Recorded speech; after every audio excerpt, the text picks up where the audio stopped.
Hey everybody, it is Cinnamon Cooney, your Art Sherpa, and today we are going to just chill out and relax and let the stress go, painting this gorgeous campfire in a winter landscape. I'm going to break this lesson down step by step, every part of it, every part of the process. So if you're painting along at home, it's really easy to paint with me. On the mic is my husband, John. Hello. He facilitates this really by being able to turn everything on, but also Facilitates, so loose a word. but also he makes sure that the cameras are switched during the live thing. If you need a different view sometimes during the live, he can see that and zoom in for you. It's actually a really special thing. Today I'm very excited about this lesson because it just is the calm I think we all need in our lives, and painting is so enjoyable. Now, there is a mission that you've got to do because we're painting to be calm, right? We're painting to be relaxed and enjoy creativity and learn how to paint. The trick to that is that you've got to be patient with yourself and you got to give yourself time, right? We were talking about that on my personal page. Those are the two most important things any artist can do for themselves. Be patient. Don't get all over yourself about what you think you're doing wrong, and give yourself time to learn a technique or a new idea. You have it. This isn't a race. We're just doing art. You guys ready to talk about the materials we're using, which I'm are also totally in the ready. description below. So if you look at the description below, if you can open that more, you'll see a link to the website where the traceable is. And we keep those generally in two places on the website to make it easier for you to find. You'll also see the list of materials. After the show, you'll see that we go step by step and it will be time-stamped. And that means that you can save your spot within the video really easily. That way you don't have to paint at my speed. And remember, in the live, you can pause me and the chat will continue on, but you don't have to paint at my speed. That's another tip for staying calm, right? Is you paint at your speed, I'll paint at my speed, and we'll just get there together. Just as a tip on that, we tend to meander a little bit in our conversations so that you have that opportunity to catch up. You'll have an opportunity to catch up. But again, just don't feel that pressure. Now, I'm working on an 8x8 surface today, right? You can do bigger, you can do smaller. I do recommend doing square because that makes it an easy aspect ratio. And I like these little squares because they're easier to hang up on the wall if you're doing a lot of painting. The colors on my palette, I'm going to tell you where they are even though they're listed below. That way you don't feel lost in the palette. This is my Quinacridone Magenta, and it's next to my Ultramarine Blue because these two make a very nice purple. I've got my Cad Yellow Medium and my Cad Red Medium. Just in case I need a deeper purple that I can mix, I've got a little bit of Diox Purple off to the side. I got Phthalo Blue, Phthalo Green, Burnt Sienna, Mars Black, and in the center of all this is Titanium White. Now we have a couple celebrations. We have a brand new member, actually two brand new members for, there was Tara Lynn, and now we've got Ramona, and then we have a 21-month anniversary in our members for Anne Marie Pratt. So welcome, new emojis. Enjoy your custom emojis. And Anne, thank you for hanging in with us for 21 months. Thank you so much. They need to give me more like little significant emojis for the different longer anniversaries. Okay, shall we throw up a step? Step one, it's gonna be fun. Now, a lot of times I do a ground, which is a solid color, but in this particular one, I'm actually going to divide my surface up. I'll go ahead and use a number 8 Bright by Simply Simmons to do that. And what I'm going to do is I'm going to come to about the halfway mark on my surface, and I think I'll do Ultramarine Blue because it's such a nice blue for setting a winter landscape. And I'm going to make a little line there and down a little bit lower on the left-hand side so I can wander my hill down. And everything down here, I'm going to just paint blue. Now, you can use the traceable at this stage and then paint in the zones if parsing out the canvas or making the line seems traceable. I mean, difficult, don't worry. That's what that's there for. And on our channel, and I will defend this, you will see this even in comments and stuff where I will defend this. Tracing is not cheating, and tracing doesn't make you not an artist. Sometimes artist gatekeepers will try and tell you that some this or that or whatever doesn't makes it not an artist.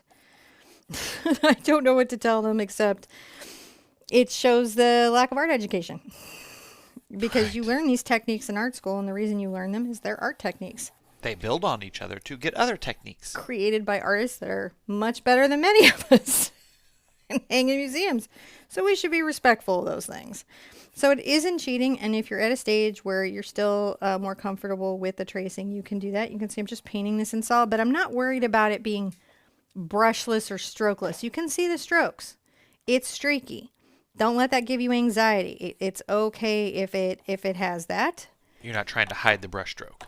You're not at this stage. You don't really need to do that at all. I gotta change two things on my live chat. I gotta put on live chat because sometimes YouTube filters it for me in a weird way. This is weirdly the first step. This is all you got to do. Is make a little blue smudge across the canvas. Seems pretty doable, I think. That's fair. Do you need to dry it? I need to dry it. While I'm drying it, you guys remember to breathe deep.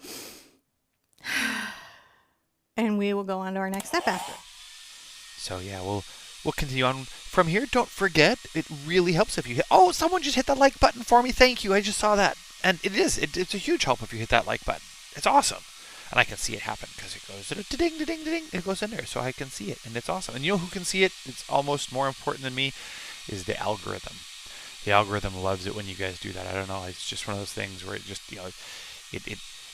it lights its fire, so to speak. If you push the little like button, and if you really like what we're doing, you can hit the subscribe button, and there's a little bell in there, and that's the thing to do. But if you're just like, no, I'm just here to learn to paint, then you go over to artsherpa.com, and there's a lot of resources for you there. There's like our mini books, which are these really cool things where after we're done with the video, we make a little mini book and put them up there, and they're available later. We'll tell you about more in a little bit. Are you talking about the mini books? I was not talking, rambling. We're just the most generous. Rambling, maybe? Well, rambling is good. Step 2. Deep breath, putting down that holiday stress. It's all fine here in our studio, isn't it? Everything's okay here. Yeah. You're okay. I'm okay. The world's okay for just this next hour. Things get to slow down. Find a different pace. Now, we're going to do some blending. Ooh, that's always so nerve-wracking, isn't it, that word? And I'm going to have a fun time here. I'm going to use kind of a 2-brush method. This is a 1-inch Princeton Select oval mop. I like these very much. I very much like the size and everything about it. It's a synthetic filament, so it doesn't carry too much water, and the two together gives us a really soft blend. The lightest part of our sky is going to be slightly leftward, and we're kind of trying to create a little bit of light that's blinking up here and then surrounded by rose going into a purple transition. These can be really challenging for people, which is why we're going to do this method. If your paint is drying on you too fast, you're going to want to use a product called glazing liquid. Now it comes in matte, semi, and gloss. I like the gloss, but if you don't like a shiny finish, you'll like the matte. It's a slow drying extender for acrylic colors. This company makes this product. Other companies do not make this product. They make products with similar names, but they do completely different things because unintentionally art companies confuse artists as much as they possibly can. I'm going to put a little bit to the side, and what this will do is keep my paint from drying out on me too quickly. Sometimes in winter you need that, or if you're in extra dry conditions, you don't always need it. So you may not require it at all, but I can feel from how much lotion I've had to put on today that today is a very dry day for me. I'm going to go ahead and get my brush a little bit wet, and I may even put a little glazing liquid in it just to help the paint not dry on me so fast.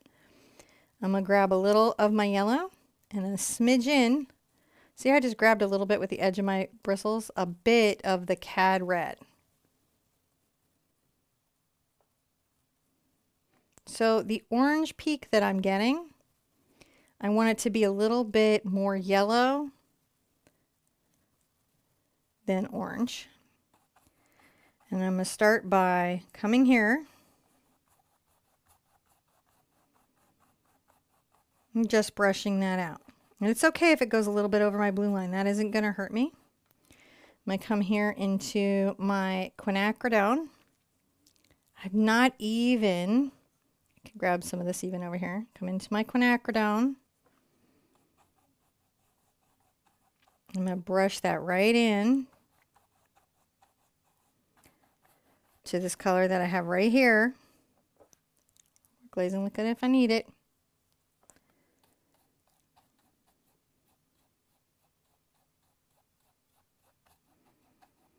Now I can very carefully kind of try to blend this with these two brushes, but if I come back with a soft dry brush,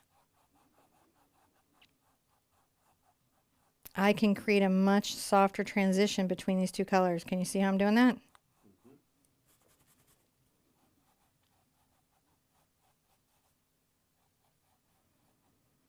Kind of hiding that line. You can always even come back with a little bit of yellow to warm it out, but that's how we're going to get that first wonderful glow. Now the big thing is to take your second brush and make sure it's as dry as possible. I use a towel to dry it out. That is my trick in that transition. Now I'm going to come here without rinsing out my brush, grab a little bit of the purple and blue, and what that's going to do is give me my transition, which is pretty challenging to get from this yellow orange to our blue. It's a very delicate little process. I can always get a little quinacridone into it to help me.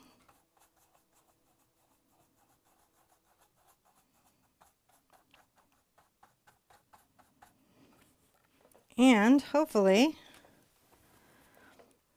I can come back with my other brush and very carefully transition these colors. See how we're doing?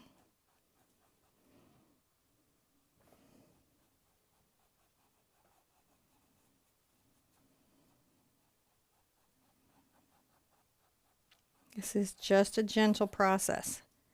I can always work a little bit of my glazing liquid here to the edges to keep this blendable. And then I can go into my Dioxazine Purple and my blue. A little more blue, I think, than that.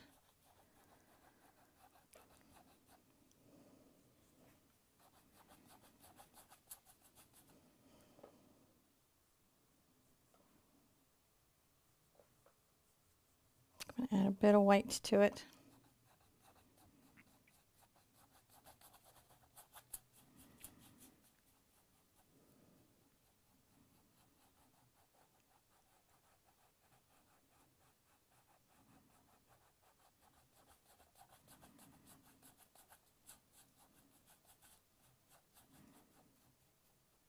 And then kind of rococo this around, like bring this around.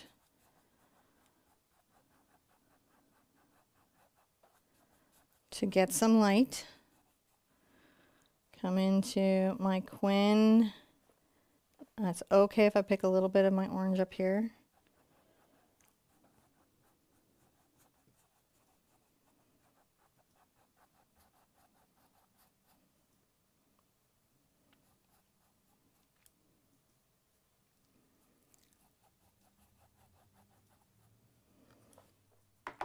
Okay. Rinse out a little bit. I don't want any of the color left in the brush.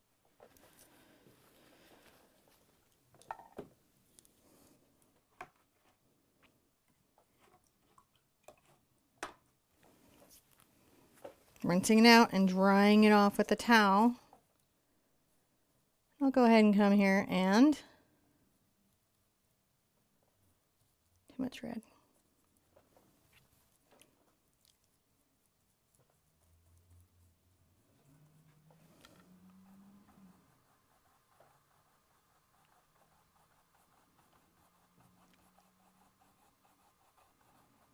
Soften my transition.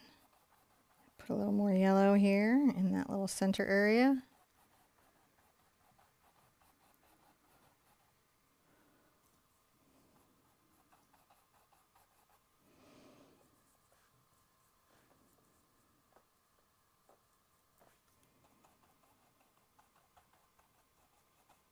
And just get a nice foundation.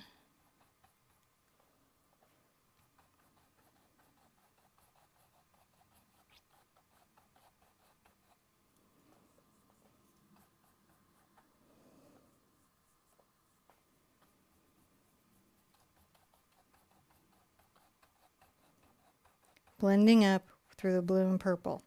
Now, we are going to dry this and wring out our brushes, rinse out and wring out our brushes. Oh, thank you so much, Anne-Marie Pratt. Thank you guys. very, very much. Thank you guys all so much. Yeah, check that your brushes are clear pigment and dried out, and we're going to dry this surface completely clearly, and then we're going to do that next layer, and that is going to just pull it all together. That makes sense. All right. So thoroughly dry, yep, and that's important in the layering elements of acrylic. So thoroughly dry. You don't need to use heat, just a lot of air. The heat can cause the acrylic to be a little sticky, a little tacky. Nobody likes tacky paint. You want smooth, stickless paint. So, thoroughly dry. Don't use heat. Do that kind of thing. I think that's about all I have to say about that. Which is all I prepared to talk about this break. So, well, there you go. Yet again, I'm unprepared for class. So, how are you? I am very good. How are you? I'm ready to step it if you are. You ready to step it? I'm ready to step it. Boop. Let's step it. I am going to get into a number 18 round Raphael Artini brush. It's just a hog brush. You can find inexpensive hog brushes in the Simply Simmons line, so don't feel like you've got to go drop a ton of money to get a brush every time, especially if you're new to painting. You don't. There are companies that have good brushes at different price points. But I'm going to use this because I love this brush. And I'm going to come here and get a little of the glazing liquid on my brush and a bit of the yellow orange.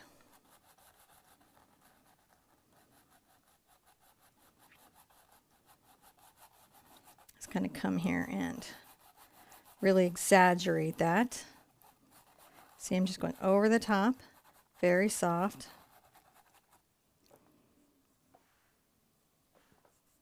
I'm going to add a little white to my quin and orange that I have here.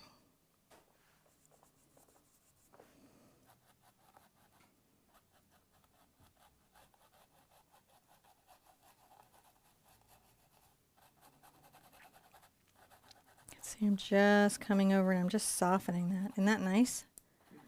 How we can soften that.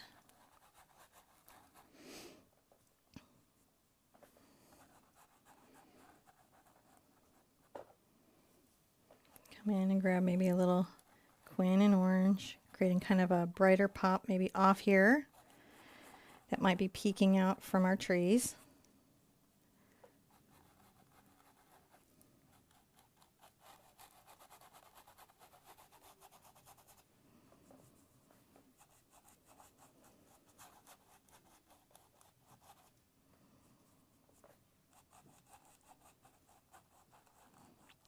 Just softly brushing that in. And I'm going to take this over here into the purple, the Dox purple and the Ultramarine blue and a little bit of white.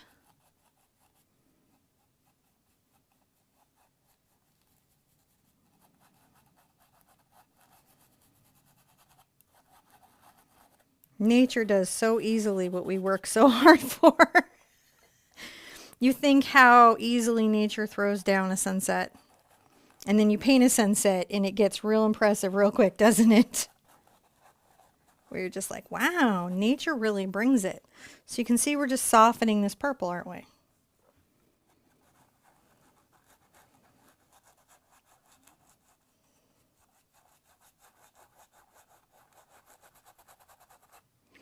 Now I'm going to take a little more of the white into a stronger blue.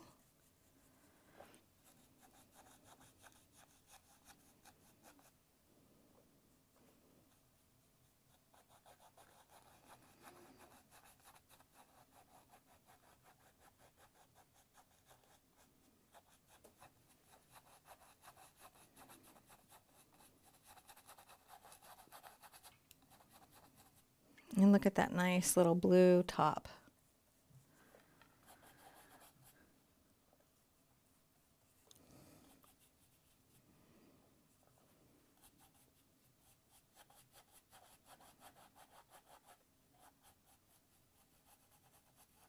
Really soft in the blend down here.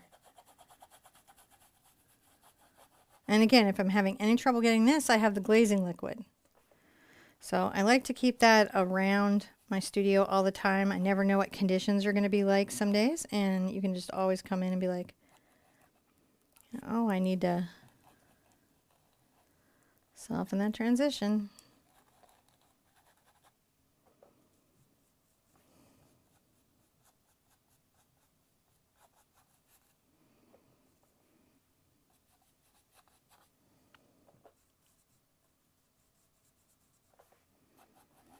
Maybe bring a little pink up here. Kind of fun.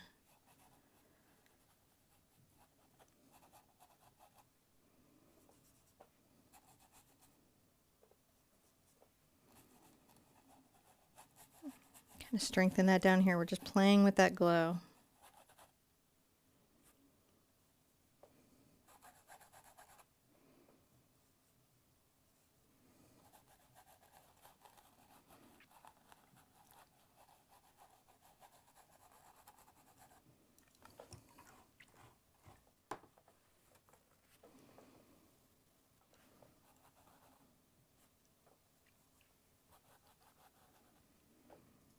Sometimes I will wipe off my brush to get less paint on it or to get water out of it.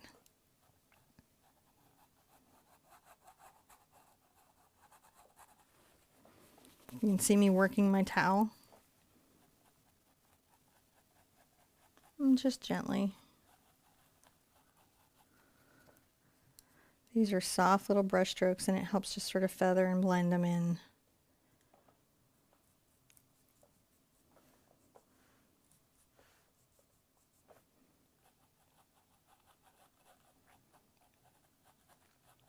Add a little bit of that cad back into that quin and then come softly brush it in, and look what we get.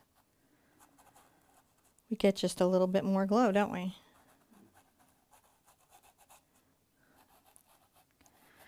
And again, it's important to keep in mind that, you know, we've got trees and things coming out. So a lot of this is going to be so peeking out. And it gives us two different reasons for the gorgeous glow on our snow. And the reason this really pops to our eyes is there's contrasting colors, colors that are on opposing ends of the color wheel. And that always creates this sense of drama that, you know, we as human beings, we tend to be attracted to those color extremes. Now I'm going to dry everything thoroughly, and then I'm going to ask John to heat my coffee. No problem at all.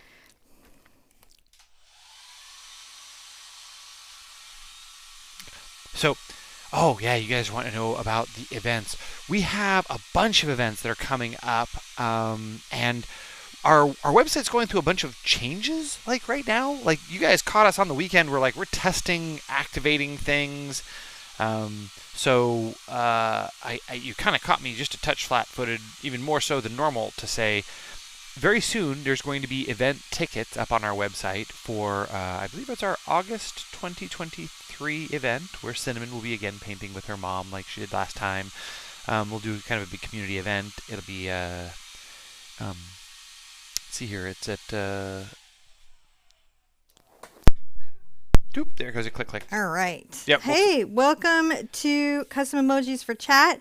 And we had a question about a ticket. Did you answer that one already? I was just sort of rambling about tickets. You can take it from there. So next year, my mom and I are going to do our retreat again in the Poconos. And we kept it at the same place because we locked everything in before the world got crazy with inflation. So it did help us control that from year to year, which was kind of like, we were like, oh, that was a lucky break. Yeah. So you can grab tickets off the website. You go to the Art Sherpa store and you can click a ticket and get it there, and there'll be more information. Do we still have the event tabs up at the top? That's what I'm not sure of. Where there's so much I changes think going on there's this event weekend. information in it, and then I've got basically we just paint all day with you. We eat with you. We paint with you. We hang with you. My mom and I are just like, we're in with you guys. It's very social. It's very face to face. It is the opposite of hands off. It's all hands on. If you go to theartsherpa.com and then under the events tab, you'll see the TAS August 2023 event, and you can go there and find out more. Oh my gosh. This is the most, okay. Anne-Marie Pratt says, I quit smoking to save up for the retreat and support my Sherpa habit. That's awesome. That is the most profound endorsement. In my youth, I smoked, so I know what quitting smoking is like. That is amazing, and thank you so much. Can you heat my coffee, babe? I can. Thank you. But I'm only sorry. after I push a button. The bug is saying the last retreat was a blast in May 2022. Yeah, it really is. My mom is fun. John Little comes. My John comes. We have these amazing. We just feed you. So you just come. You don't need art supplies. You don't need anything but yourself. And we feed you. If you've got a partner who doesn't want to paint, it's at the oldest golf resort in America, and it's like yeah, it's the first PGA golf tour. It's like a famous golf course that the guys super love it, or the golfers super love it. And there's kayaking, and there's glamping, and there's all kinds of events. It's like just like the Dirty Dancing vacation place that they went to. It's very much like that, and it's just a lot of fun. It's a real big surprise. So. We have a way for, if you have a family vacation, like, well, I can't take it because, I've got to do a vacation with the whole family. There's actually stuff for the whole family there. So that's another good reason that we liked it. And I've got my mom completely confirmed and locked in. So you paint with me, you paint with her, you paint with me, you paint with her. And by the done, you've just painted so many paintings, and you're like, go home and you're like, that was so much art. What state is the retreat in? It is in Pennsylvania. But we pick you up at the airport, so that's helpful. It's very we take care of everything. And if you need to send us a support ticket, sorry, I just ate a cookie. It's okay. Support at theartsherpa.com is a very good way to go.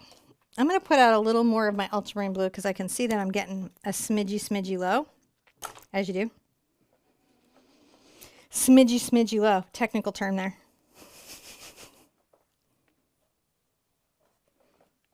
And we're going to paint some of our kind of distancy trees. And I'm going to start out my distancy trees. I'm kind of going to go a little bit of my burnt sienna, a smidge of my phthalo green into my phthalo blue. And it's going to give me this kind of crazy basis for some teal trees. Get a bit of white into it. See how we're getting there? So phthalo green, burnt sienna, a little bit of phthalo blue. I've got a video with 403 color recipes in it. If this is challenging, and if you've just never painted before, I have a free beginner painting course. So I do try to make that there. This is a filbert. This is a number 6 Simply Simmons filbert. And then come a little bit to the left-hand side and very gently make little vertical strokes that are soft and on the tip of the brush. My brush isn't too heavily loaded with paint.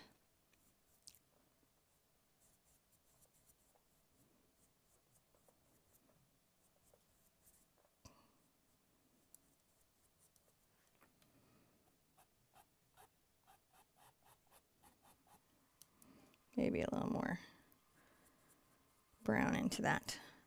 And so these are like the little trees that are to the side of our biggins.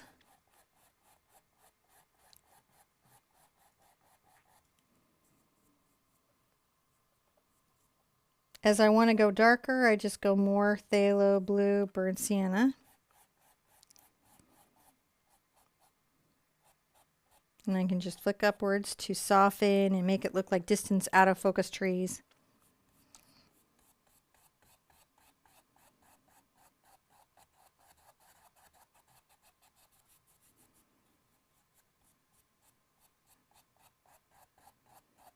And you can see it's just a very out of focus little effect.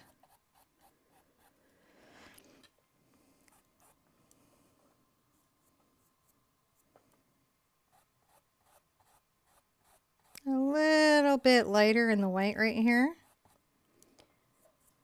And then I've got my 3 trees here. So I'm going to come over the other side. There's no point in really painting them all the way across if I'm going to put 3 big, large, dark trees. Well, I do that to myself, right? Taking a little burnt sienna over into my phthalo blue.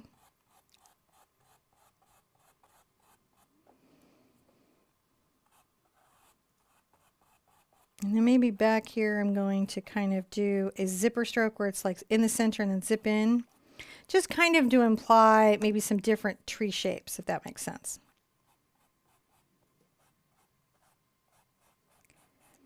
These will be reminiscent of others that we have. It got a little darker there. Pulling this down into the horizon line. I can go over my snow line here because I have another row of slightly closer trees that are in focus. So that's what lets me get through.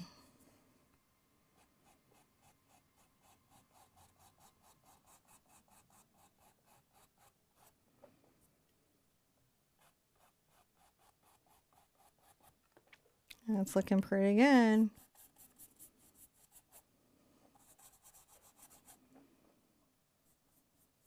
Another thing that I can do that's kind of a little bit surprising is I'll get a bit of my magenta in there and maybe on the inside of that tree a bit. And the top a little kind of implies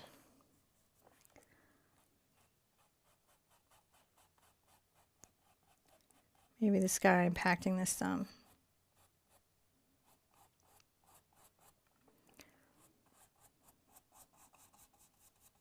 Okay.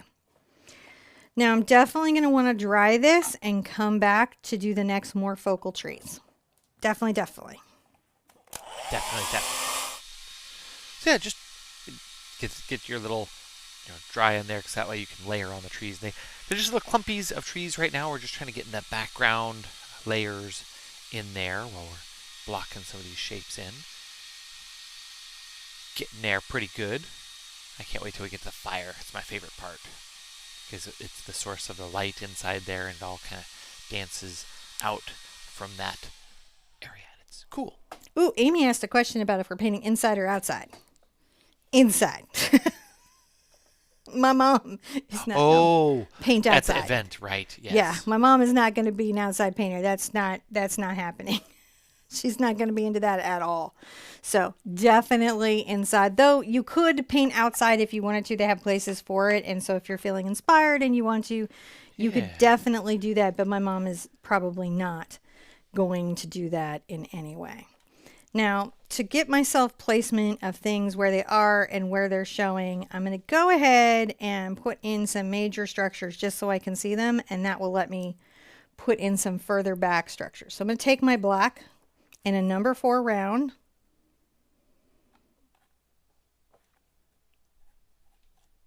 And right about, oh gosh, over to the left, I'm going to make a little upward tree that's going to come all the way off the canvas. Comes down below the snow line.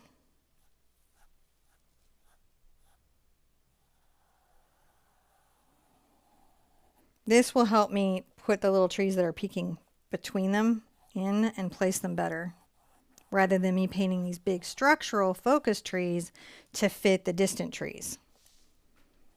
Right. I can always shorten where the tree is with snow, so that's not that big of a stress for me.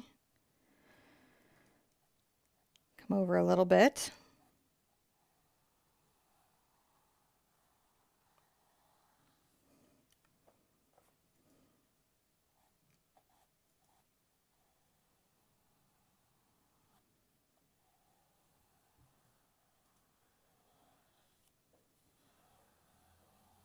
Just nice black upward tree trunks. We'll get all the little branches and everything in a minute. We've got a nice detail #1 liner brush for that, and we'll spend some time being fiddly. Am I planning to do some outdoor painting in Ireland? I am absolutely planning to do some outdoor painting in Ireland. I'm going to go for live if I can. Yep. On location, so you can be live with me and hear the birds and see the people walking by and be in the weather, whatever it is. So we'll probably have a tent over me. If live just won't work, then what I'll do is I'll go live on location and then We'll record on location and broadcast it. yeah. But we're going to try to go live on location. We're going to try. Like, I know, like, one of the first places I'm hoping to do is, I think it's Hook Lighthouse. I'm going to try to go there and do a live painting. Just the beach would be awesome. Hmm? Just even going to the beach down there. Yeah, I really feel like it would. I'm bringing this little tree down just a little bit further than its friend, but not all the way as far as this one. So they're at 3 different heights there. This one is probably more narrow.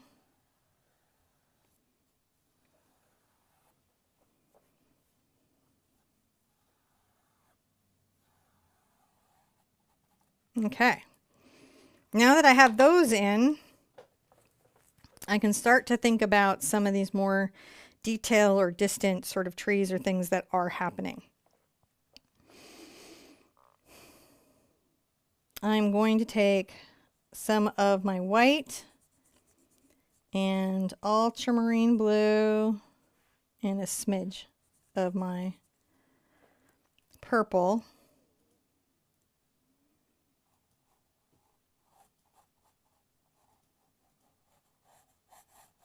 And painting around this tree just initially a little bit, just to give it a place so that I'm like, oh, I know where that is. I'm going to put in a bit of a snowing bank coming down. This is a pretty dark blue. A lot of times snow is a darker blue than you'd think.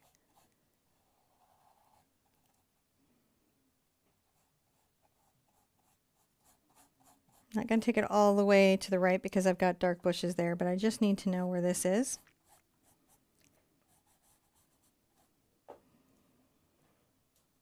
You can take a little bit of my ultramarine blue and my phthalo blue too.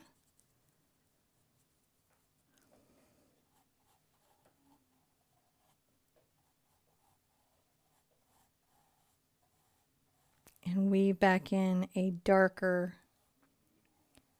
run along the landscape.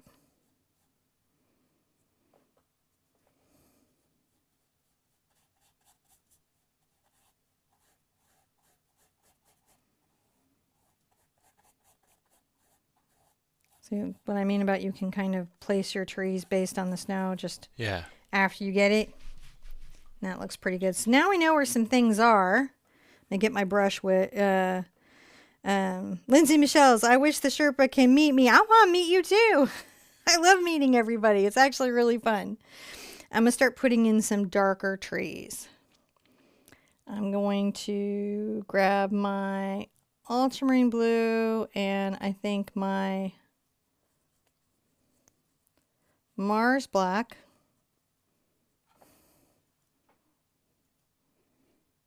And I'm going to come right here, kind of almost directly in the middle. And then another little fellow right there.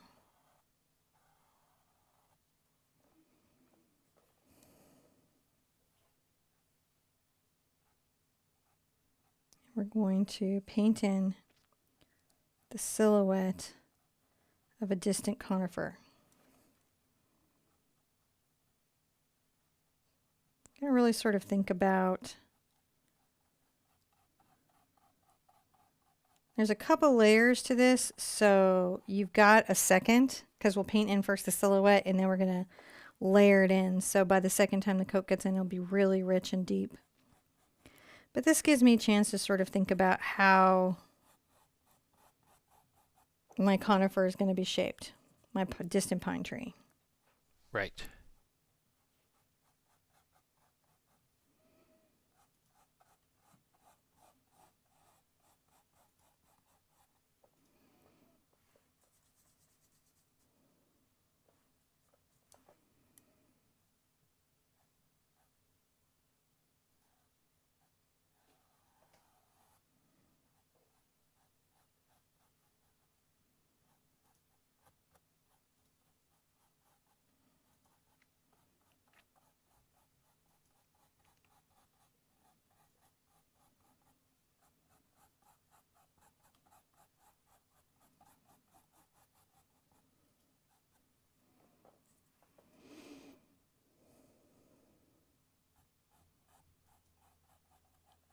Gonna add some distant little sort of implications of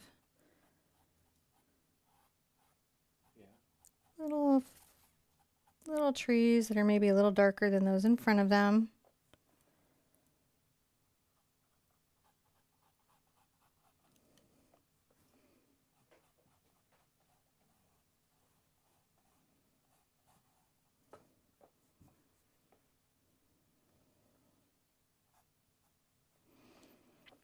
Black and blue again.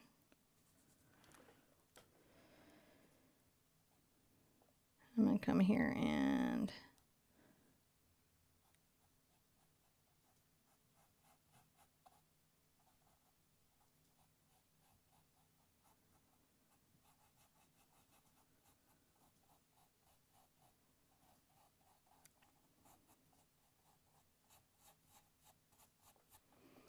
just painting this little fellow down here.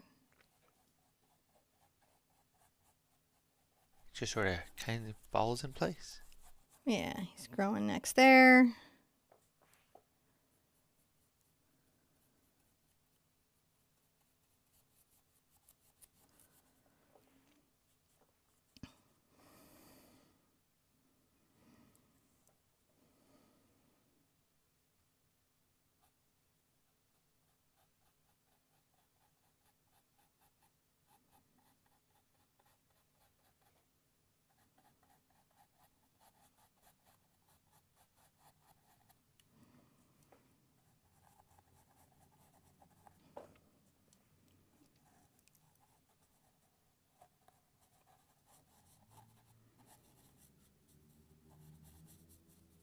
And then blend it down here. So I'm creating sort of a depth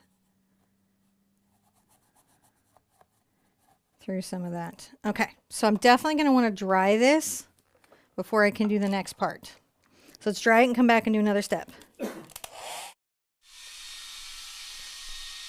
These little layers will build up and build up and build up until we get to the details, which will just be all the stuff that just sparkles, all the light that'll fall off these trees, and it'll all just come together so quickly from the fire.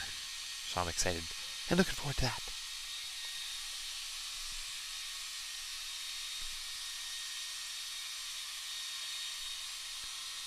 Oh. We'll take here but just a moment to finish this up. And like I said, you can also find the mini book stuff on our website. Gonna sip my coffee. Coffee. Never get it sipped while it's still warm. It's just crazy. No, it's just my timing and everything. What I'll do is I'll step you now so you can keep talking, and then you can start talking about your next step. And I'll warm that up. My first step is to take a deep breath and make sure that I'm staying calm and I'm keeping my creative space enjoyable to be in, and so that I like being in that. Now I'm going to continue to use a similar brush, but I also want to pull some tinier brushes in just to get some details going. The first thing that I am going to do though is I'm going to take a bit of my Ultramarine, Phthalo Blue, Phthalo Green, and burnt Sienna to start making some kind of almost turquoise again.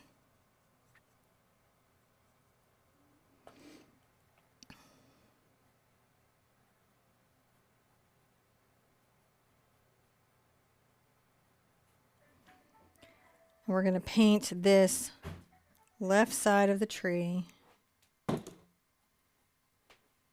It's okay to leave some of the dark sort of showing through.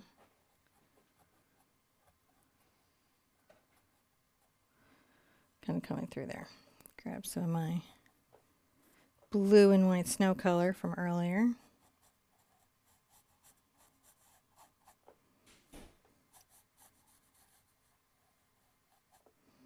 Creating a little bit of, bring a little phthalo blue over to the black. Get some of the teal.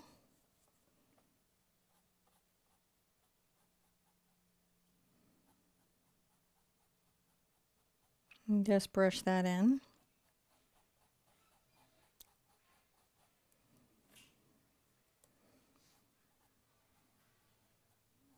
Working the light values back in. The reason this part of the tree is light is because of the fire.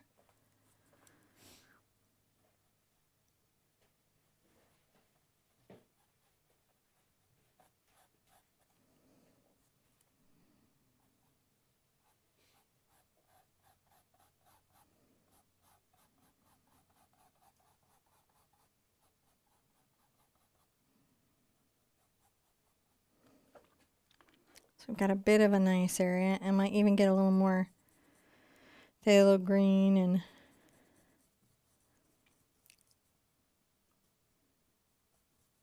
phthalo blue and yellow in there just to turquoise it a little more even.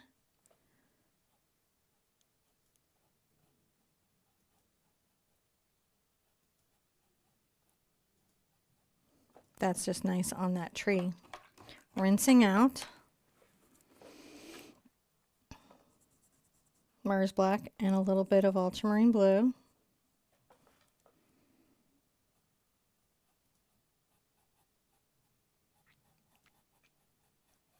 And the second layer just really deepens everything. Just creates that depth that you kind of need.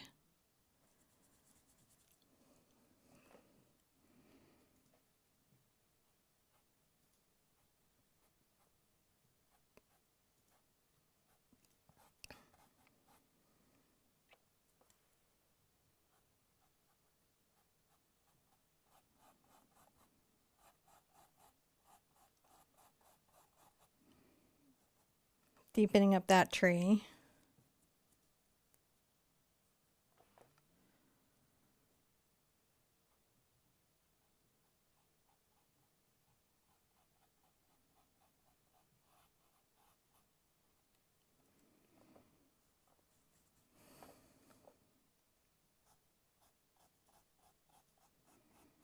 Coming in and also deepening up this sort of bush tree here because it's so deeply in shadow.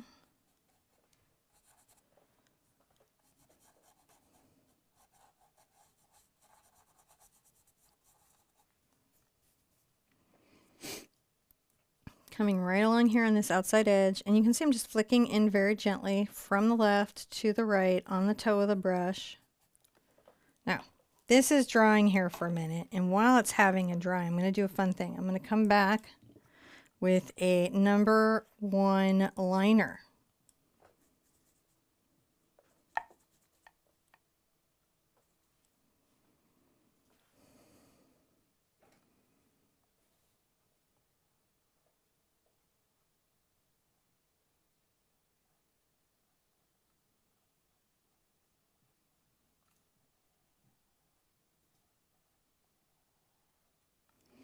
And add little twiggly bits.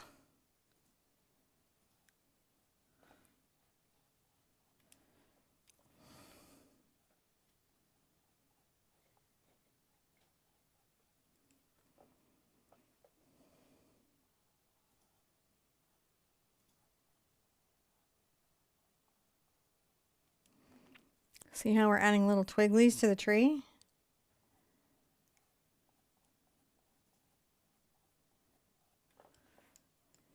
Gives it a bit more character, I think.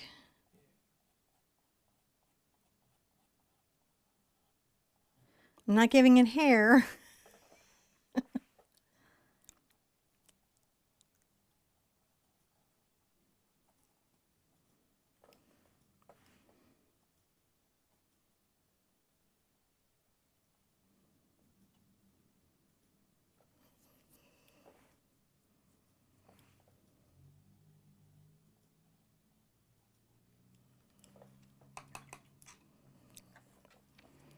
Now I'm going to come above both of these trees.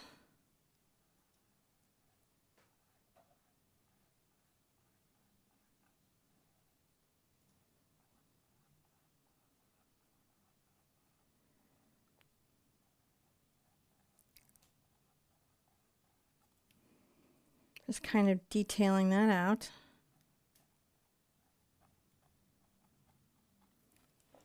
I can put that aside once I have that in, and I do want it nearby.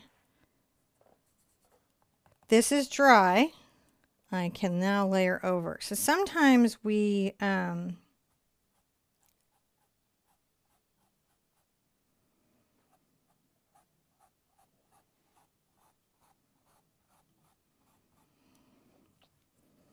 paint other areas of a canvas waiting for something to be dry. I don't have to be too worried here because my fire is right in front. I just want to give that impression of these trees being a throuple of trees. Ah, more than one there. Yes.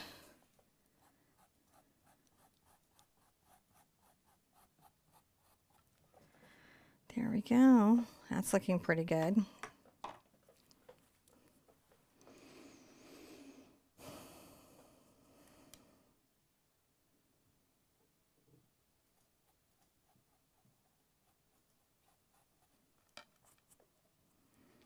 Can I add a little bit of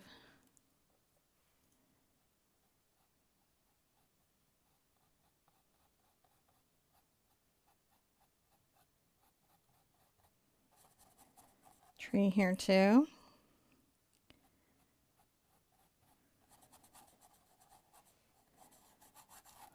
A little glazed in. Okay, so let's dry all that. We're going to call that a step.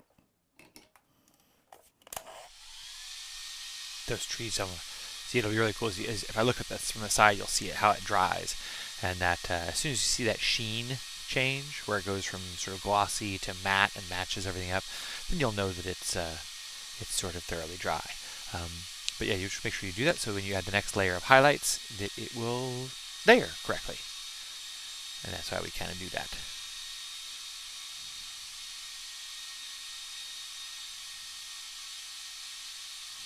Yep, see, it's pretty good. She'll probably stop here in a second. In the meantime, check out theartsherpa.com for more information about all this stuff and more. Okay. This is looking good. Ready for your step? I'm ready for a step. Okay, so now we're going to start kind of pulling some forward stuff together, and then we can come back into details and play those things back and forth. But we've got some structure, some architecture that we've worked on, and that is going well. I'm going to want to start thinking about where my fire is, where my snow objects are, where everything sort of places out. And I think one nice thing is if I place my fire in here and just a little bit of landscape and stuff around it, I'm not going to be sorry that I did. I'm going to go back into my filbert. I can find my filbert, my Simply Simmons filbert. There it is. And I'm going to start working out my snow. So I'm going to begin with a little phthalo blue, phthalo green, titanium white, and then I can tone it with burnt sienna. In other words, sort of knock back the saturation of it.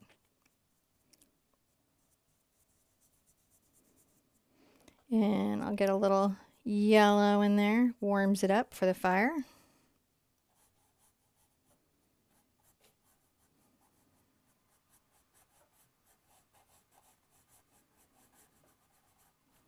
Pulling that through. I can adjust it once I get my fire in, but this just gives me a sense of that. I can come through with a little phthalo blue, burnt sienna, maybe even some ultramarine blue. I like to mix up my blues.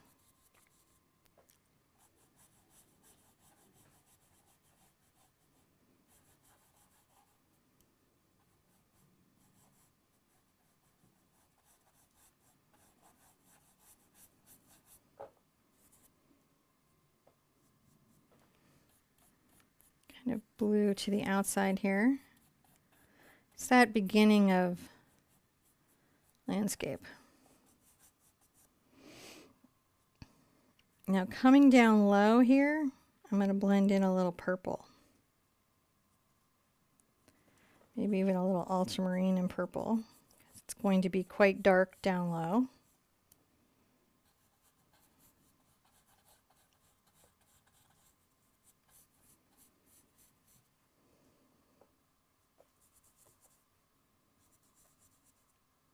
A little more blue.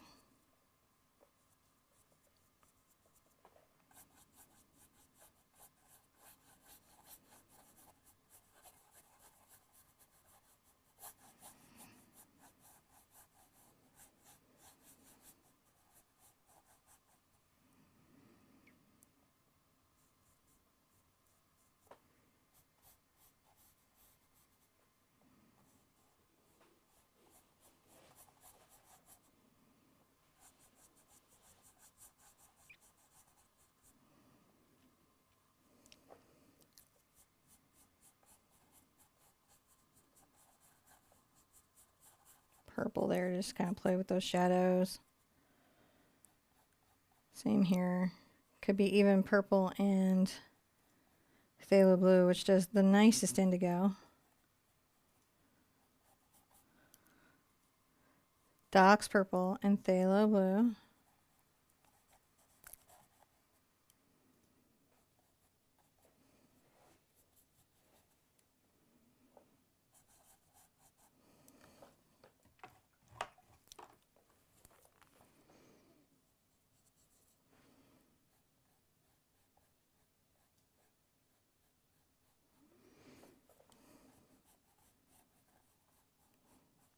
Think about the fire a little bit here, the light on the snow.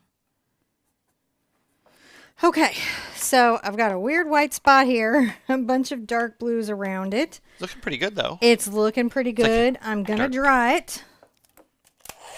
It's like a camp at dark. This is what it looks like. This is in the woods, in the dark, where you're gonna build a campfire, and it'll get a lot lighter soon.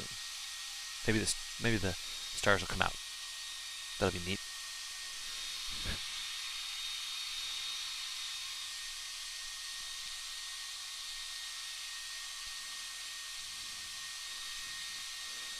Yeah, it's pretty dry there. Didn't take long to do those two little layers.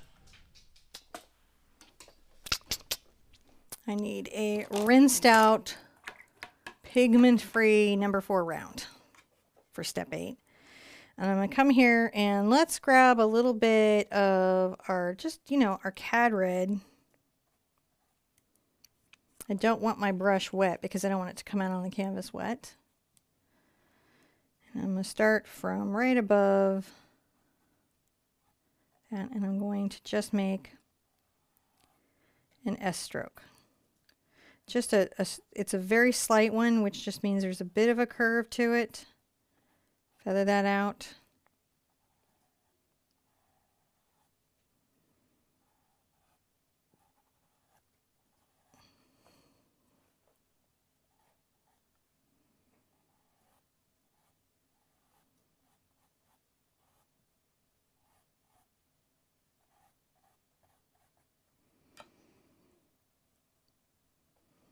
Come in with a little bit of yellow, just to begin with.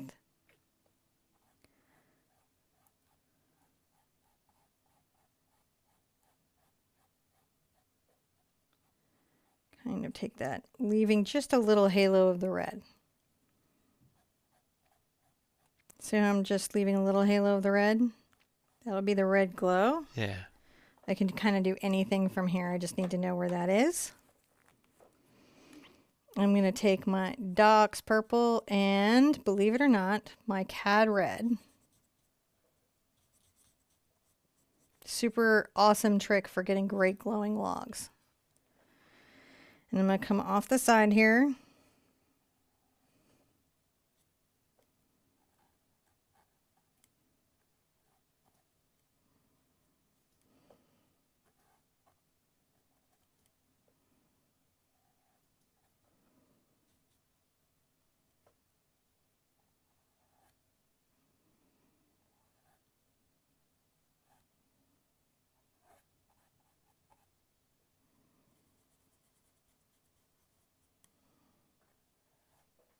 Slightly more red log.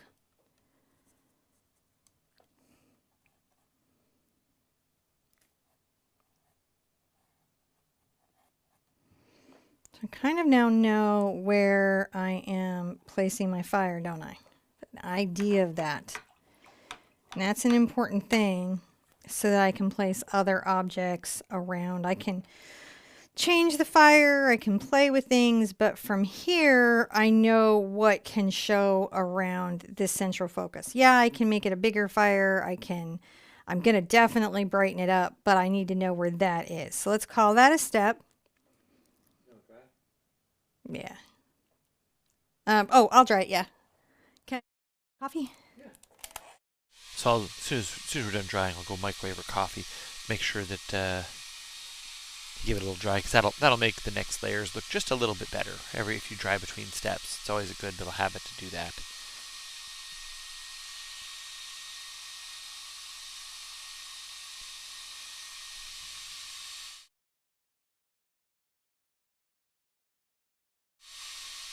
There, she's almost done there.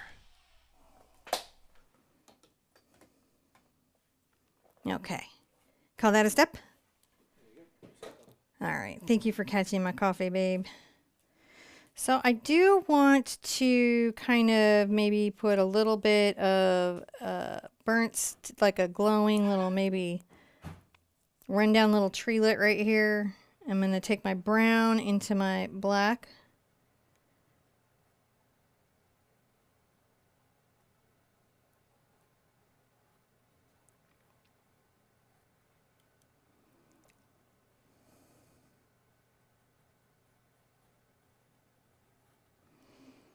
And then I can go right into my red and yellow. Kind of like on the inside. Show a little bit of a highlight on that inner stick. That's too hot. Thank you for letting me know. There wasn't enough in there for the microwave.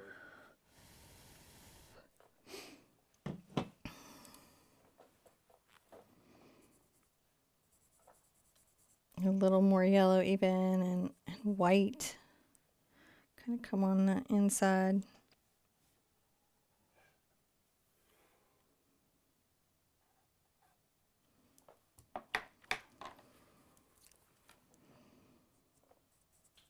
My black and blue is here. My number 4 round.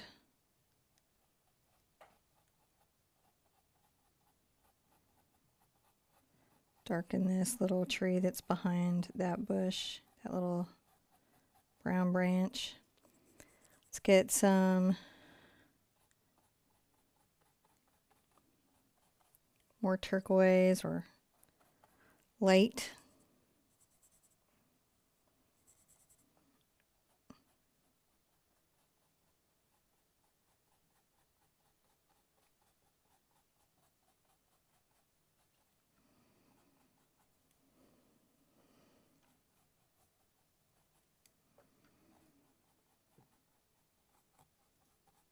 Some of those inner branches that are kind of there, I can always blend in the darker color, but it's nice to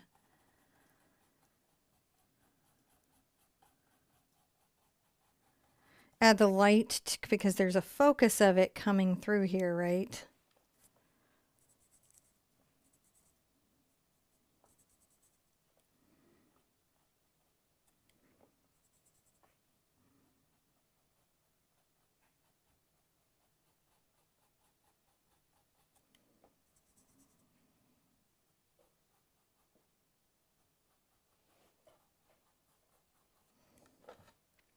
Adding those little highlights there.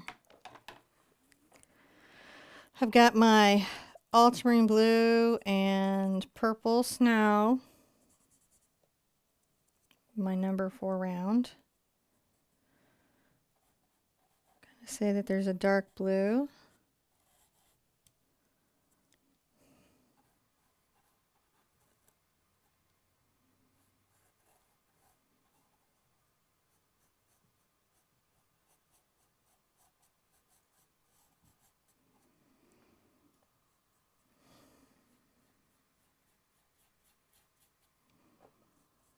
A little more blue into the mix.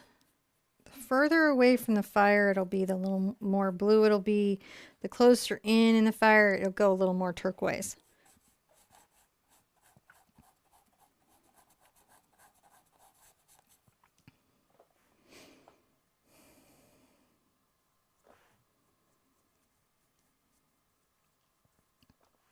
I'm going to take a little phthalo blue and black. That's a different kind of Payne's gray.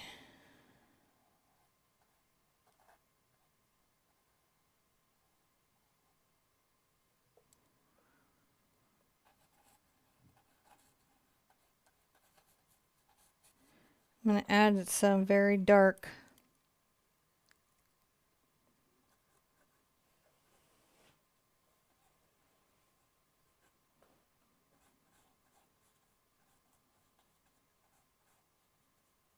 shadows, which are rocks and sort of the snow. A little bit of my Dioxazine Ultramarine.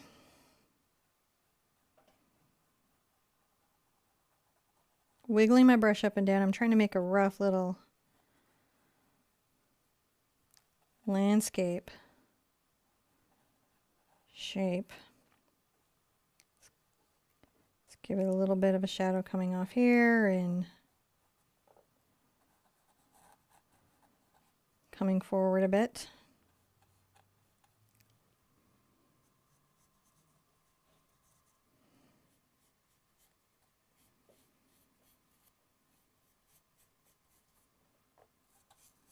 And then just a little bit forward with the purple.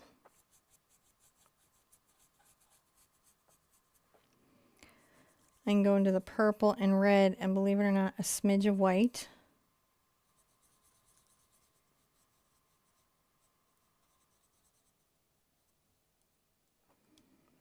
Come along this dark shadow.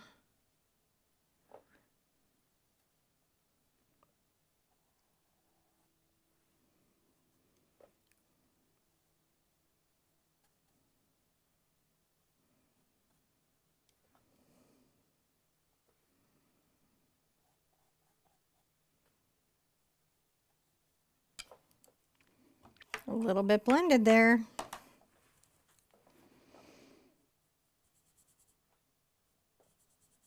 Add a little bit of ultramarine blue to my turquoise here.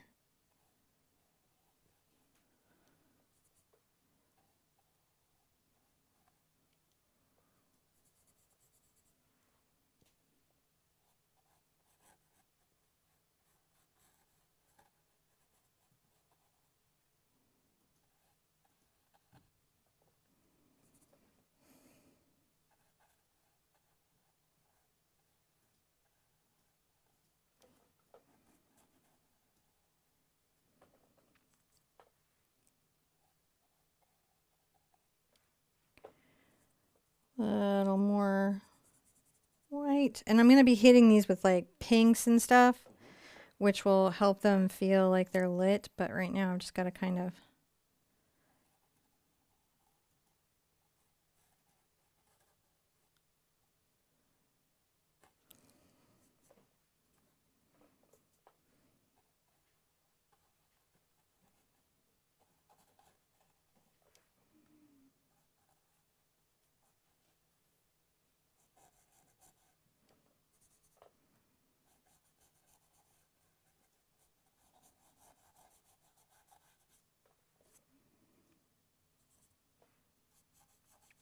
blue and Mars black here.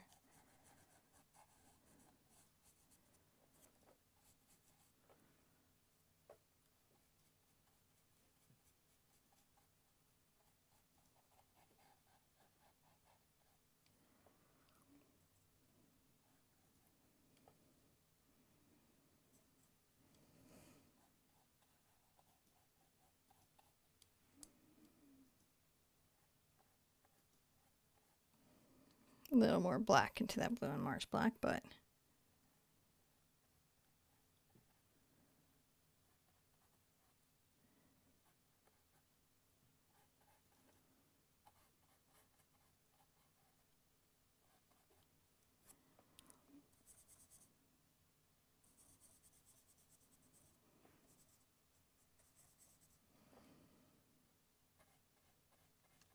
and bring a bit of shadow here with our blues.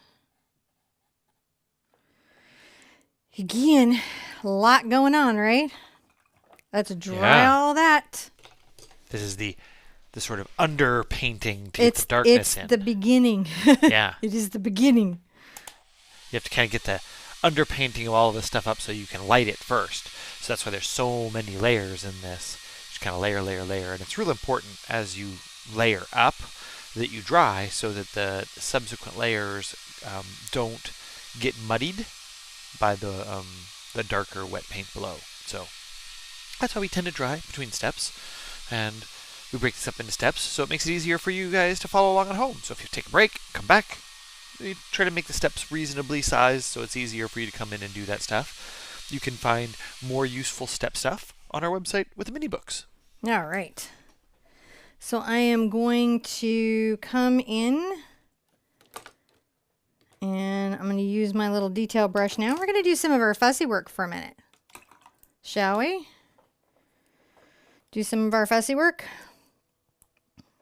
I'm going to get into my black, thin it a little bit with water, taking my number 1 monogram liner.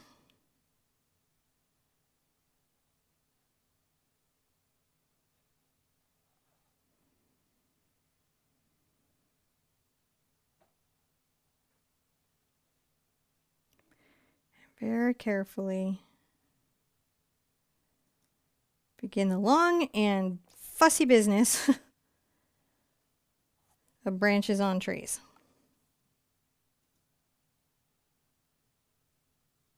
So somebody asked if where this was, is this a photograph? No, this is my reference that I created.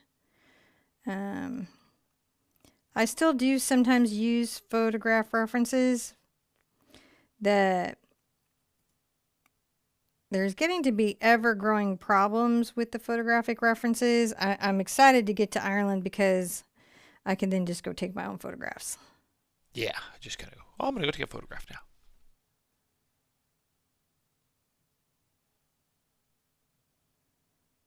You can see I just bend these out and, you know,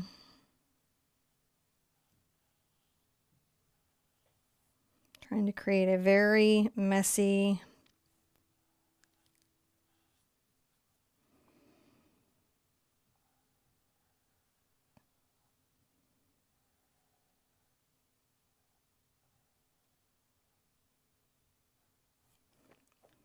series of branches that can and do come out.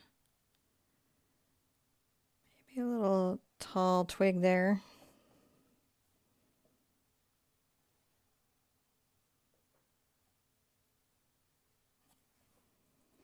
And the trick is just making sure that I've got a fine enough brush and that my black will flow off of it okay.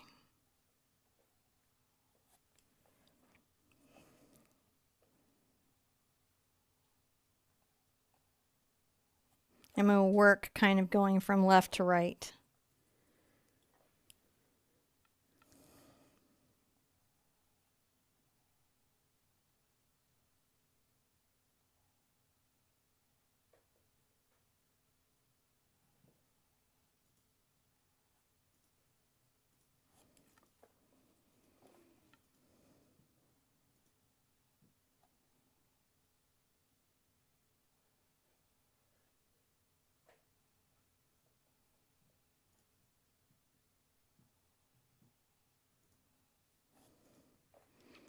I'm just trying to make lots of little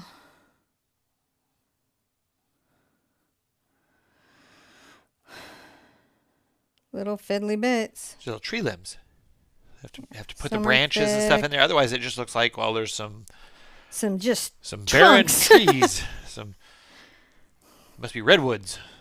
You can't see the tops of them. And it can be kind of challenging if you haven't done branches before to keep a nice light line, to wander them out the way that branches sometimes tend to want to wander. Come along here on the back of my little, this one here.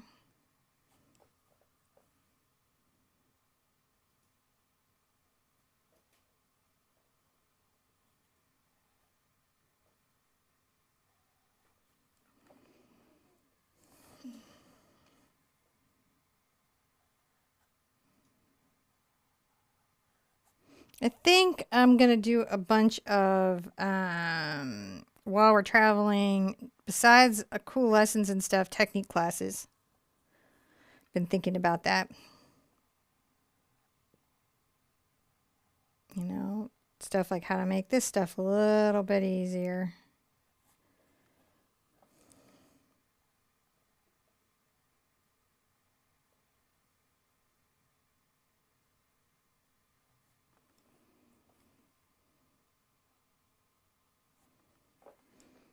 I think I got a little weird there with that one.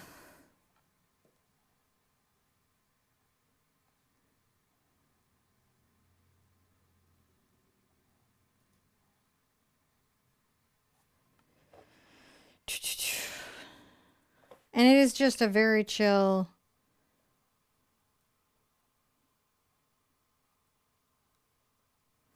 part of the painting to have to do.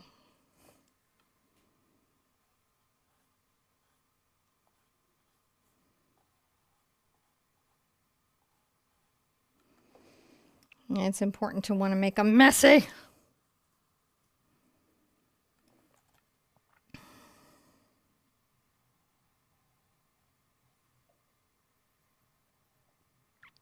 Kind of pressing this one down.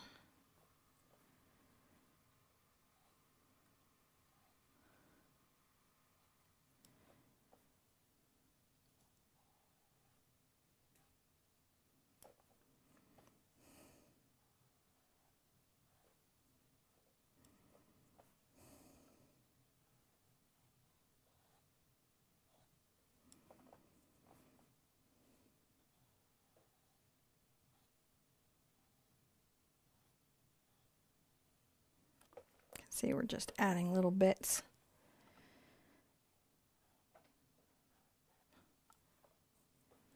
Because trees, my friend, are a hot mess. And yet they're absolutely perfect. It's the strangest thing. No matter how weird or strange they grow or what they've got going on, you will always love how they arrange themselves. But then you can arrange it the exact same way in your painting and then be all frustrated with yourself. It's so funny.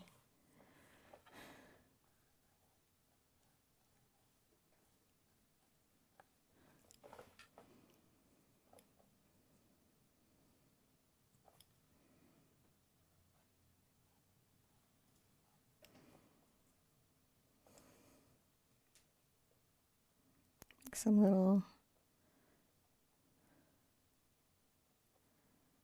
kind of leftover something here.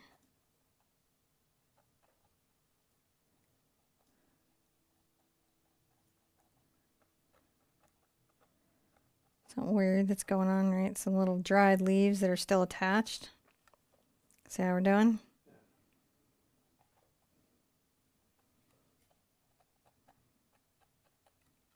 That's always fun.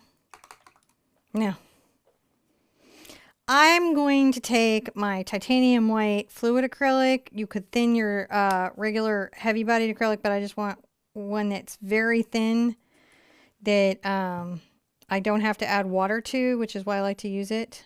I'm going to add some ultramarine blue to it, and I'm going to come back over here and just as careful as I can.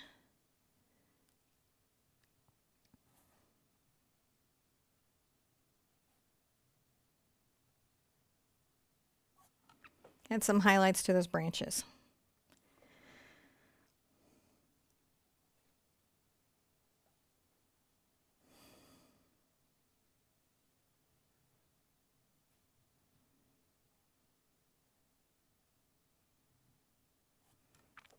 Isn't that just super duper extraordinary?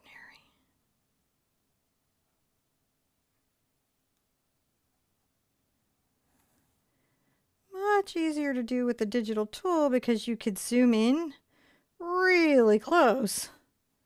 Then you don't realize that you're going to have to paint that later. Right. It's going to be much less easy than you thought.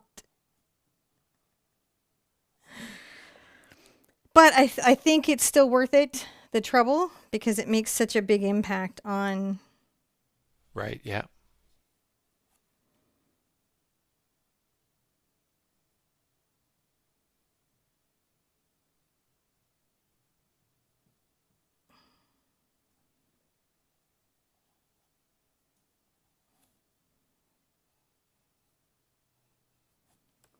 placement of branches.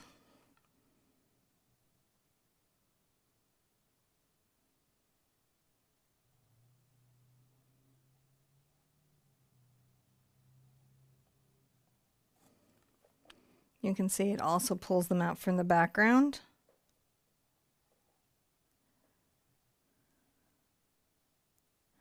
It's not just every branch. I leave some dark. I highlight some. It gives it some depth and dimension. Do you guys love this?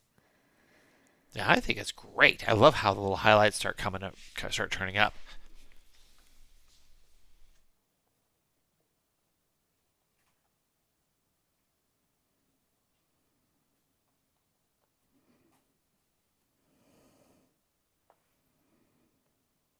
Just adding little highlights to these little leaves that got kind of left over and messy.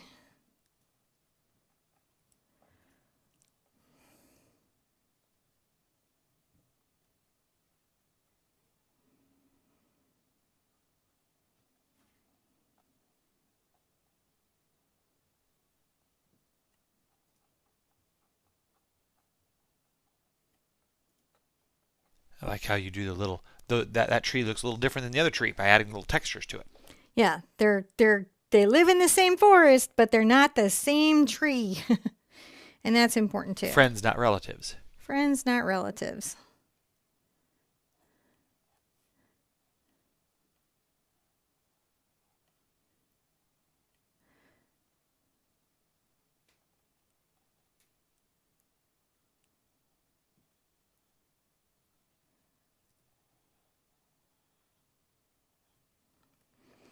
You can see just adding a few highlights over here too. This is the way that the fire will go too. Once you start adding the highlights to the fire, Oh, it just goes so fast. This is one of those paintings, like, it takes such a long time. It's almost like when you go uphill and you go uphill and you go uphill and you go uphill, and it just feels like you're not getting anywhere, and then you go downhill and it just all goes so fast. It's like that.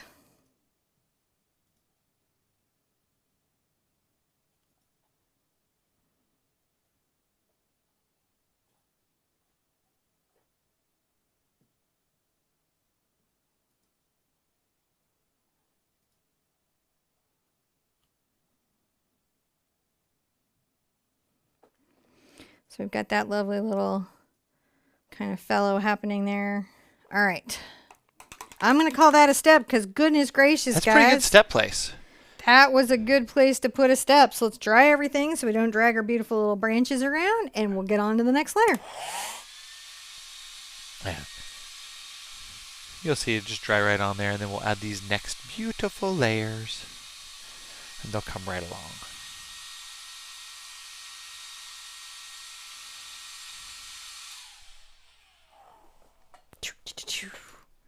I'm having fun. I hope you are too.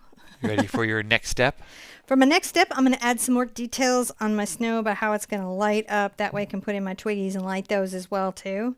I didn't want to put them in until I got all the snow sort of highlighted and everything and really saw where I was going to go with everything. Right. I'm going to take a little bit of my white over to my turquoise. Get a highlight of that going. It's okay if we get a little yellow into it because it's glowing around the fire, right? I'm using this really small hog brush. This is a number 4 Artini, and we're going to just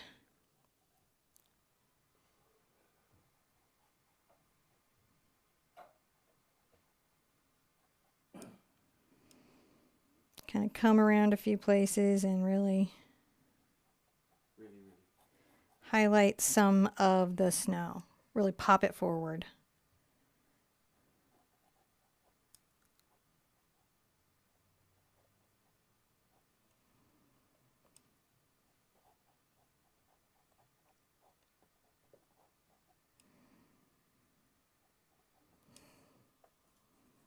Go into a slightly darker snow, but still lighter.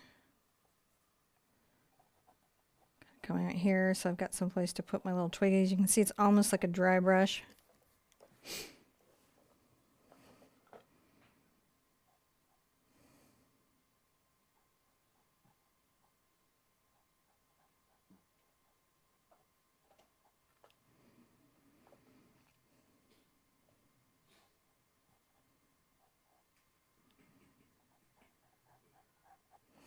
Rinse that out a little bit. Now I'm going to take some of my Cad Red over to my Quinacridone.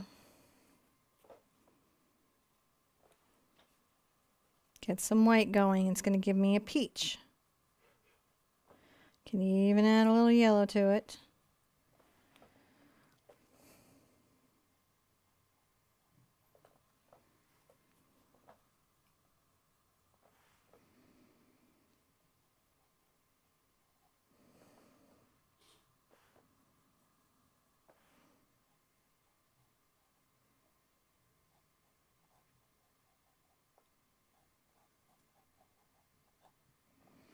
A little bit of that highlighting there, if you can see that. More pink than that.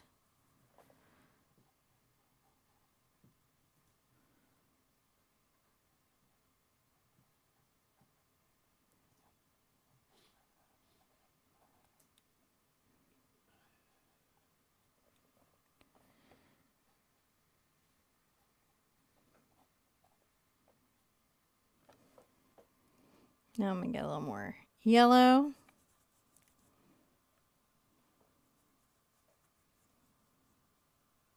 A lot more white.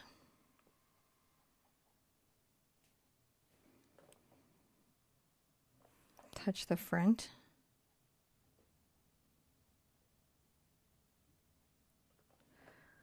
Where those peaks are.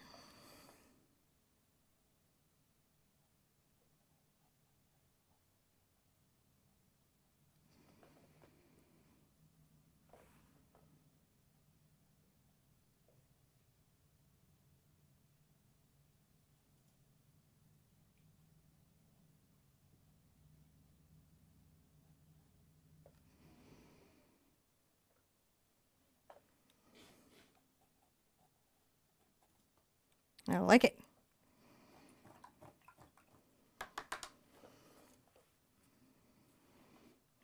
Anything I need to reshape, that's no problem. I can go back in, see, very easily reshape.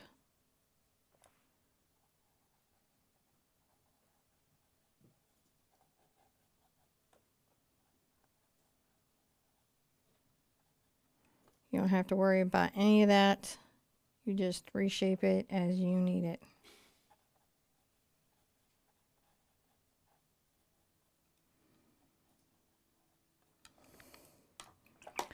Rinse off my brush, dry it, and come back and add these little twiggly bits. Just some more twiggly bits. Twiggly bits!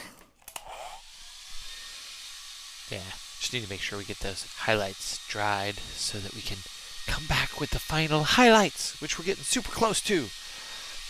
This is just coming together so neatly. We're going to be close.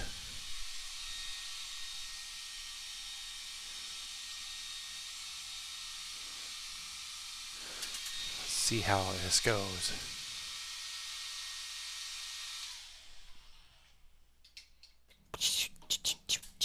All right, you ready for your Yes, I am. next step? Give me that step. Because it's just going so fast. Thank goodness the snow is the last step, so we'll be adding on. So we won't be going to that step I don't like to do. We have one step past that. So what I'm doing here is I'm just thinning my black paint. I could also have black fluid paint. That would work probably just as well. I think it's important in snow to have things like grasses and twiggles and things that happen.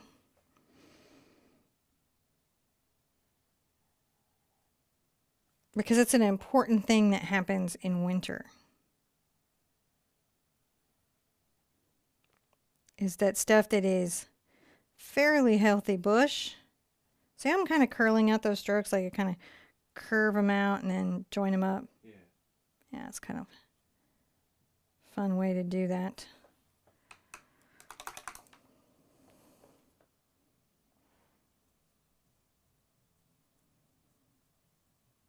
Gonna add some of my fluid white over here. Get some of that little highlighty color.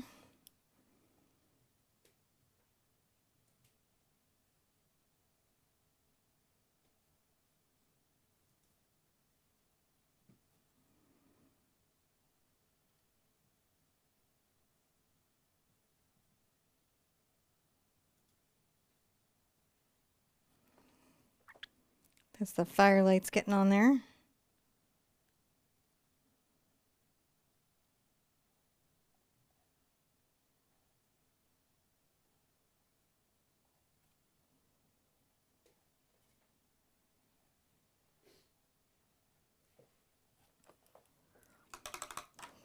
If it gets away from you, it's no problem. You just come back with a little bit of black and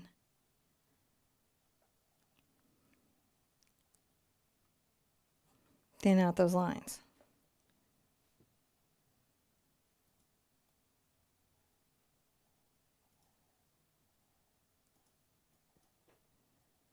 See how we very easily can thin those out? Yeah.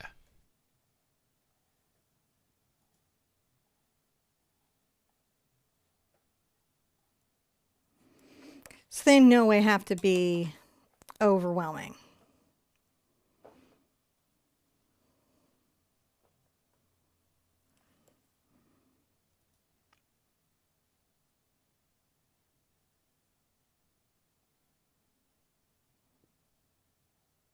Just adding a little bit of kind of this little orange yellow here.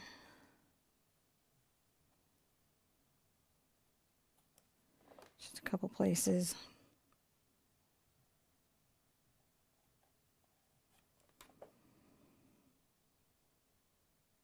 Okay, I like that. That little shrubbery is looking very good. We don't really have to dry that. Let's come back and do our fire. Just go ahead and give you a step then here. Mm-hmm. All right. Okay, so on the fire, we're going to have a lot of fun. One of the things that we are going to do is we're going to take a little bit of our white and our yellow together.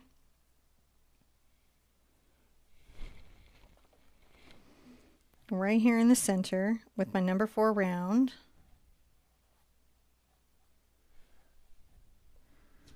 Going to very carefully add my hot spots.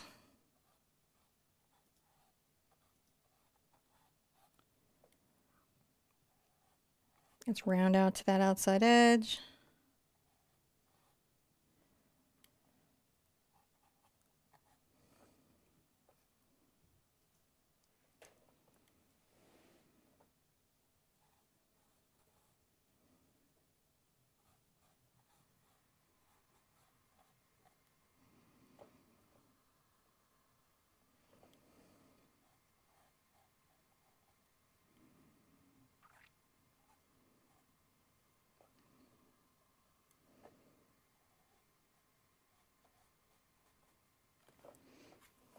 I'm going to take my red over to my yellow and make a nice bright orange.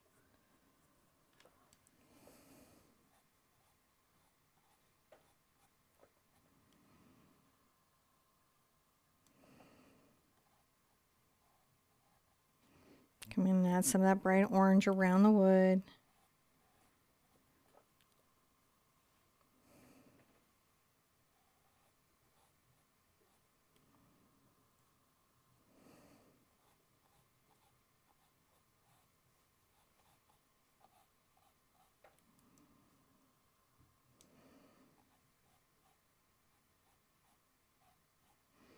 Brushing, you know, sometimes a little red to the outer edge. So you want the outer part of the fire to be more red. As it moves in, it becomes more yellow. And then at its center, it will be white hot.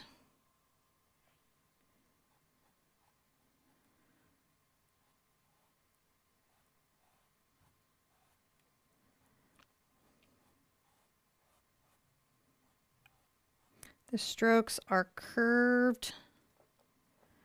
You know, they really curve. I'm going to grab a little bit of my orange here, my bright orange.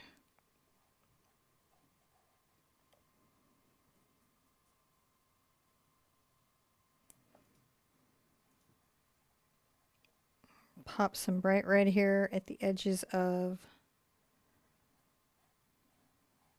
these logs.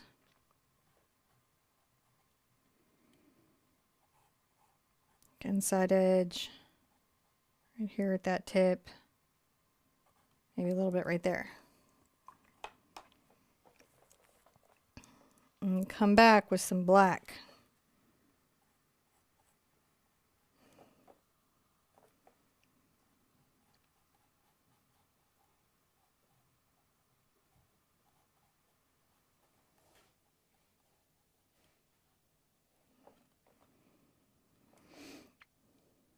Just a little bit there.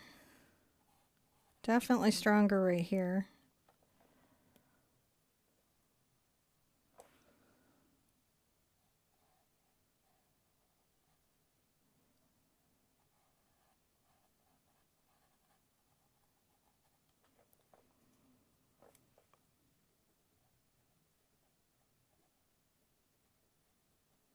sometimes where you have embers, you've got to really create contrast for those embers to feel like embers. That's what we're doing. I take a little bit of my red to my purple, but much more red.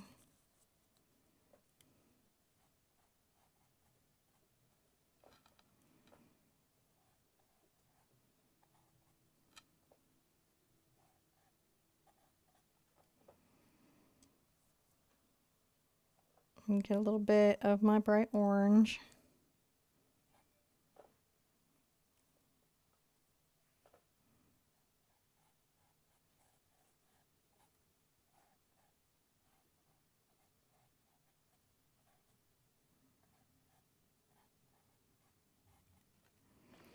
Just making sure that my wood is a-glowing. Get into my white.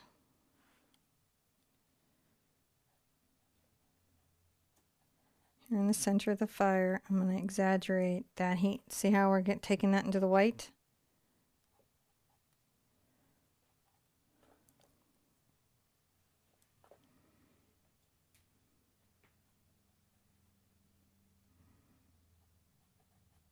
Not everywhere, it's just a touch, right? See how that just gets that fire going? Yeah, I really do. Back into the yellow.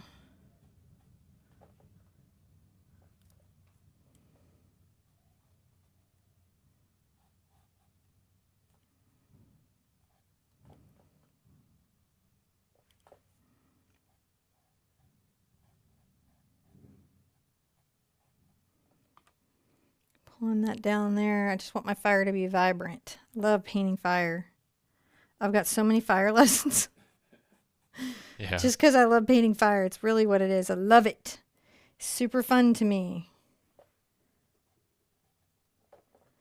Gonna grab just a little bit of that yellow there and maybe on my embers. So how I do? Catch some heat points.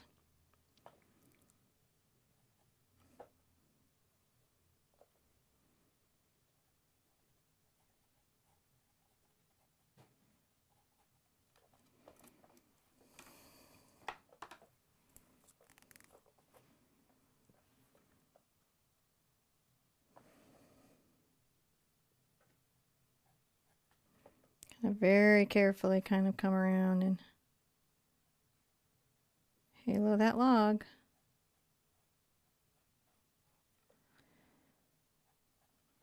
It's easy to overdo the white. That's why you see me being kind of cautious.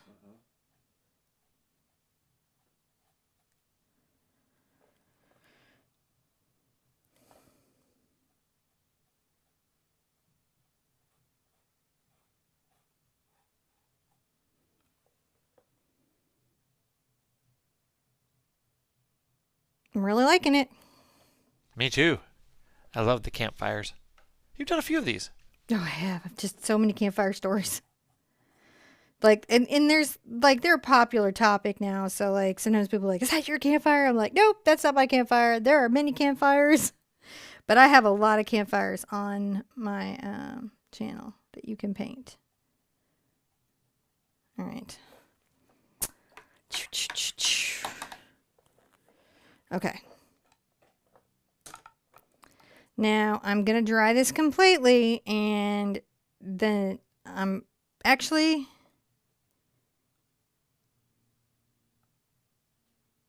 You're debating. I'm debating. What are you thinking? Tell us what you're thinking. I think that I want to take a little of my yellow with just a hint of red, and even take a couple spots on the snow and glow that up. Oh, that is nice.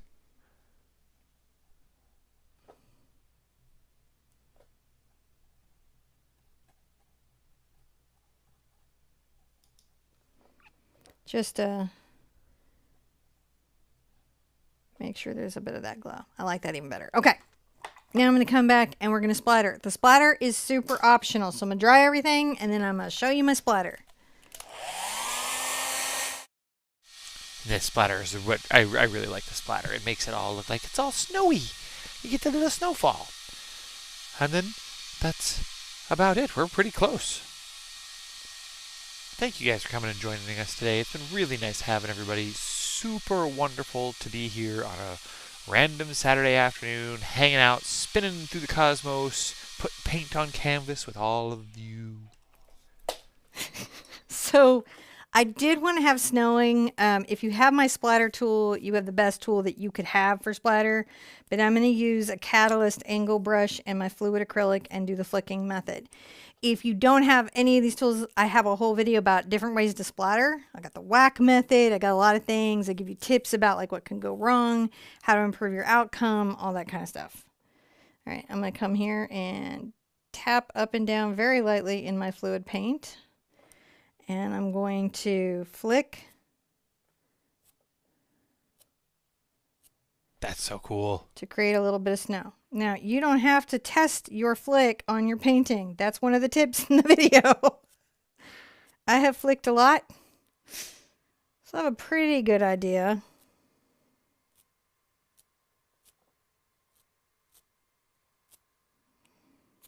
of how to get the results I want from just experience.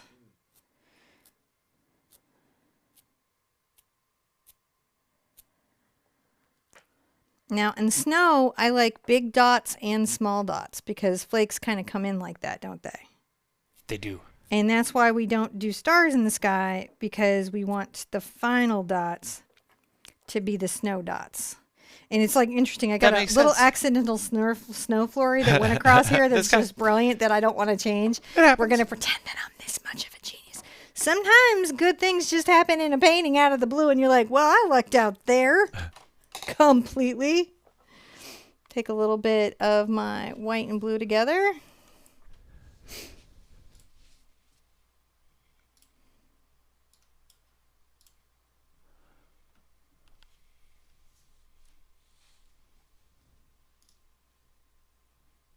Okay.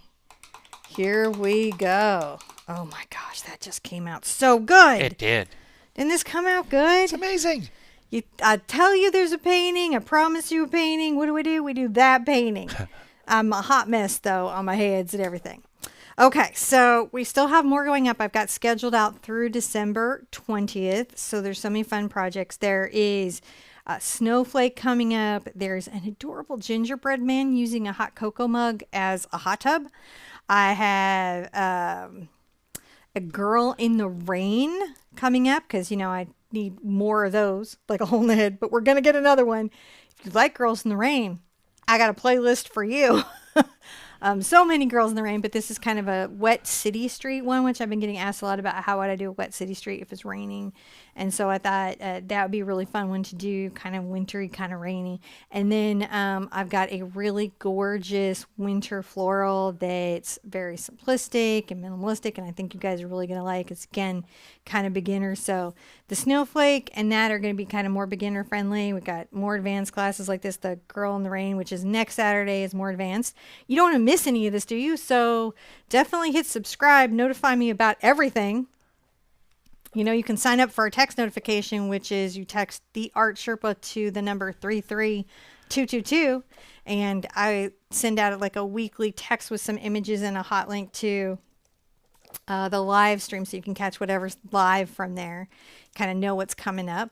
We've had some great paintings. If you think I'm cool and you want to know more about it, check out what we've already done this year and past years.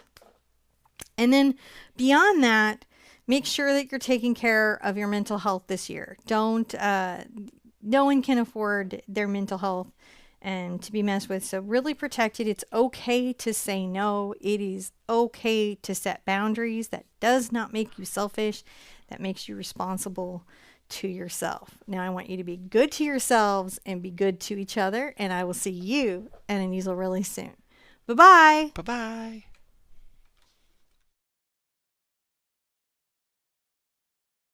See how awesome that was? I pushed all the buttons at the right time and I even got it to go. See? It's really cool. I did it right this time. Bye-bye.